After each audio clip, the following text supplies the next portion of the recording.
వచ్చేసి మన యొక్క మొబైల్ నెంబర్లో కనుక 8వ నెంబర్ ఉంటే ఏమవుతుంది?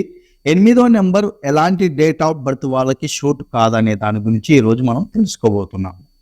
మీ మొబైల్ నెంబర్లో ఎక్కడైనా కూడా అంటే 10 డిజిట్స్లలో స్టార్టింగ్ కావచ్చు, ఎండింగ్ కావచ్చు, మిడిల్లో కావచ్చు, అలాంటి 4 నెంబర్ కనుక కంటిన్యూయేషన్ అంటే 2 పర్యాలు కానీ 3 పర్యాలు కానీ లేదా 1 టైం వచ్చినా కూడా ఇది మీ యొక్క డేట్ ఆఫ్ బర్త్కి కన్వెంట్గా లేకపోతే కనుక మీరు చాలా ఇబ్బందిగా ఫీల్ కావాల్సి వస్తుంది. ఎందుకు? ఫైనాన్షియల్ విషయంలో, ఎస్పెషల్లీ ఫైనాన్స్ విషయంలో చాలా ఇబ్బంది పడాల్సి వస్తుంది. అదేవిధంగా కాంట్రవర్సీస్, అన్నెసెసరీ కాంట్రవర్సీస్లో ఇన్వాల్వ్మెంట్ కావాల్సి వస్తుంది. అంటే మీకు ఎటువంటి సంబంధం లేకపోయినా కూడా మిమ్మల్ని ఇన్వాల్వ్ చేస్తారు. మీరు చేయని తప్పుని కూడా మీ మీద నిందలు వేసి చూయించడం అనేది జరుగుతుంది. ఇలాంటి విషయాలలో కూడా చాలా అప్రమత్తంగా